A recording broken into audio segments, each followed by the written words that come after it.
खबर शामिल करते हैं हंगू से।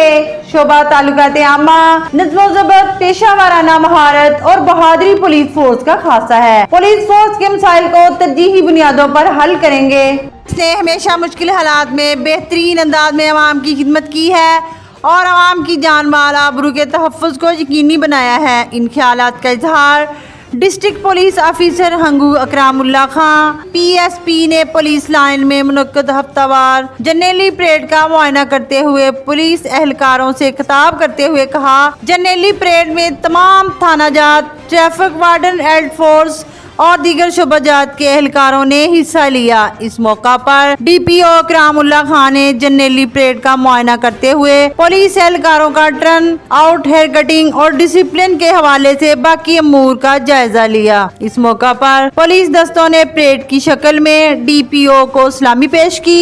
बाद DPO अकरामुल्लाह खां ने पुलिस जवानों से खिताब करते हुए कहा कि खैबर पख्तून पुलिस की मुल्क कौम के लिए खिदमत लायक स्ताइश है। इन्होंने कहा कि डिसिप्लिन, नज़्म व ज़ब्त और पेशा वाराना महारत के साथ साथ ईमानदारी और जानफशानी के साथ अवाम की बेलौस खिदमत करना पुलिस का खासा है और इस मकसद के लिए पुलिस अपने तमाम वसाइल बुरुए कार ला रही है। इन्होंने कहा कि दहशतगर्दी के खिलाफ जंग में खैबर पख्तून पुलिस ने फ्रंट लाइन फोर्स के तौर पर अपनी सलाहियतों का लोहा मनवाया। इस मौका पर डिस्ट्रिक्ट पुलिस ऑफिसर हंगू अकरामुल्लाह खां ने परेड में बेहतरीन कारकर्दगी का मुजाहरा करने वाले पुलिस दस्ते के कमांडर HC मोईद को बेस्ट ऑफ परेड की ट्रॉफी भी पेश की। Hashir Ahmad, DNN news, Hangu.